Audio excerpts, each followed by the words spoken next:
نحمده ونصلي على رسول الكريم اما بعد فاعوذ باللہ من الشیطان الرجیم بسم اللہ الرحمن الرحیم۔ آج کے اس درس کے اندر ہم سورۃ الفاتحہ کی آیت نمبر 2 کی مختصر تفسیر بیان کریں گے۔ جن احباب نے ابھی تک ہمارے پہلے کے دروس نہیں دیکھے، گزارش ہے وہ اس سے پہلے کے دروس بالاستیعاب دیکھ لیں تاکہ آگے آنے والی تمام تفسیر کی جو چھوٹی چھوٹی ویڈیو ہیں آپ کو اچھے سے سمجھ میں آ سکے۔ آیت نمبر 2، الرحمن الرحیم، اس کا ترجمہ یہ ہے وہ بے حد مہربان اور نہایت رحم کرنے والا ہے۔ یہاں پر رحمان اور رحیم دو صفات کا ذکر کیا گیا ہے اور دونوں مبالغے کے صیغے ہیں۔ البتہ لفظ رحمان میں عمومیت پائی جاتی ہے۔ امام بیضاوی رحمۃ اللہ علیہ اور بعض دوسرے مفسرین فرماتے ہیں کہ رحمان کو رحمان الدنیا کہا جاتا ہے، کیونکہ اس جہان میں اللہ تعالیٰ کی عمومی رحمت ہر کس و ناقص کے لیے، اور اس میں مومن اور کافر کا کوئی امتیاز نہیں ہے۔ اس دنیا میں اللہ تعالیٰ کی تمام نعمتیں بلا تخصیص ہر ایک کو میسر ہیں۔ یہ اس کی صفت رحمانیت کا ظہور ہے۔ اس آیت کے اندر جو دوسری اللہ تعالیٰ کی صفت بیان کی گئی ہے وہ ہے صفت رحیمیت۔ الرحمن کے بارے میں ہم نے مختصر آپ کے سامنے ذکر کر دیا۔ اب دوسری صفت وہ ہے رحیم۔ یہ اپنی تمام تر اضافت کے باوجود اہل ایمان کے لیے مخصوص ہے، اس لیے اس کو رحیم الآخرہ بھی کہا گیا ہے۔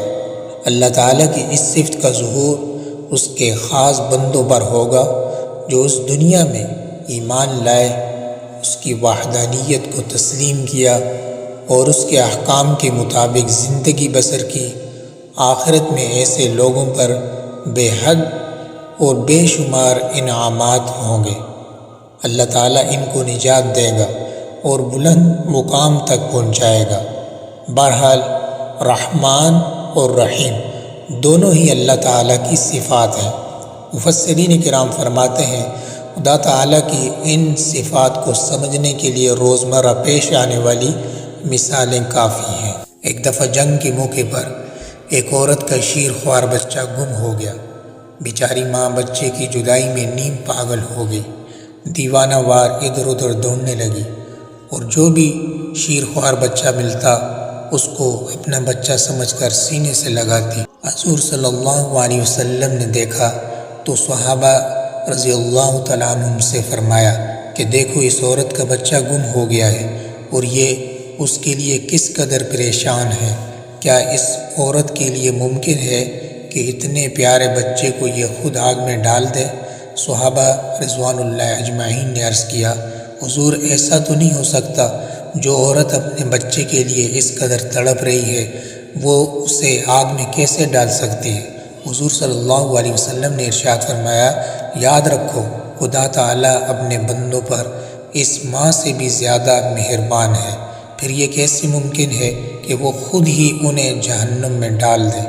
یہ تو خود انسان ہے جو اپنے مالک کی نعمتوں کی ناشکری کرتے ہیں اور کفر و شرک کا ارتکاب کر کے اپنے آپ کو جہنم کا سزاوار بناتے ہیں۔ حقیقت یہ ہے کہ اللہ تعالیٰ تو انسانوں پر نہایت ہی مہربان ہے۔ ایک دفعہ دوران سفر ایک صحابی کہیں سے چڑیا کے بچوں کو پکڑ کر اپنی چادر میں ڈال لایا۔ چڑیا سخت پریشان ہوئی اور چادر کے اوپر آ کر اڑنے لگی۔ جب اس صحابی نے چادر کو کھولا تو چڑیا فوراً بچوں پر گر پڑی۔ اس نے بچوں کی محبت میں خود اپنی گرفتاری کی بھی پرواہ نہ کی۔ یہ واقعہ جب حضور صلی اللہ علیہ وسلم کے سامنے بیان کیا گیا تو آپ صلی اللہ علیہ وسلم نے فرمایا ایسا نہ کرو، جاؤ ان بچوں کو اسی درخت پر چھوڑاؤ جہاں سے اٹھایا تھا۔ پھر آپ صلی اللہ علیہ وسلم نے یہ بات سمجھائی کہ دیکھو اللہ تعالیٰ نے جانوروں میں بھی اتنی محبت رکھی ہے کہ وہ اپنے بچوں پر زیادتی کو برداشت نہیں کر سکتے۔ حدیث شریف میں آتا ہے اللہ تعالیٰ نے گائے، بھینس اور بکری وغیرہ کے دل میں اس قدر محبت ڈال دی ہے، وہ زمین پر پاؤں رکھنے سے پہلے تسلی کر لیتی ہیں کہ کہیں اس کا بچہ نیچے نہ آ جائے۔ پھر آپ صلی اللہ علیہ وسلم نے ارشاد فرمایا اللہ تعالیٰ کی رحمت کے 100 حصے ہیں، جن میں سے صرف ایک حصہ اس نے اپنی تمام مخلوق میں تقسیم کیا اور باقی 99 حصے اپنے پاس رکھے ہیں۔ اس دنیا میں انسانوں، حیوانوں، چرند اور پرند کے دلوں میں اپنی اولادوں کے لیے جتنی محبت موجود ہے وہ اللہ تعالیٰ کی مہربانی کا صرف ایک حصہ ہے۔ جب قیامت کا دن آئے گا تو اللہ تعالیٰ اس ایک حصہ کو باقی 99 حصوں کے ساتھ ملا کر پورے 100 درجوں کی مہربانیاں اپنے اہل ایمان بندوں پر فرمائیں گے۔ سبحان اللہ۔ دعا فرمائیں یا اللہ ہم آپ کے بندے ہیں، ہم آپ کی حمد و ثنا بیان کرتے ہیں، ہماری اس حمد و ثنا کو قبول فرمائیے۔ اے اللہ اس دنیا میں آنے سے پہلے بھی اور آنے کے بعد بھی آپ نے ہم پر احسان و انعامات فرمائے۔ یا اللہ ہمیں ان تمام باتوں پر عمل کرنے کی توفیق عطا فرما۔ وآخر دعوانا ان الحمد للہ رب العالمین۔